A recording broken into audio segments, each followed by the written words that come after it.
Hello guys, in this video I am going to show you how to change your password on the Ikea application.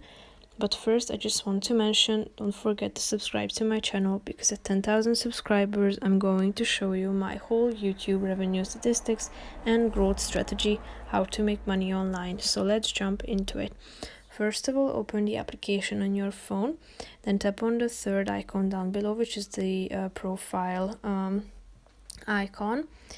Now you should scroll down to the account settings option and tap on it.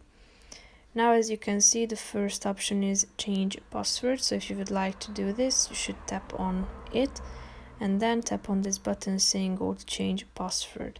Now you will be directed to a page where you can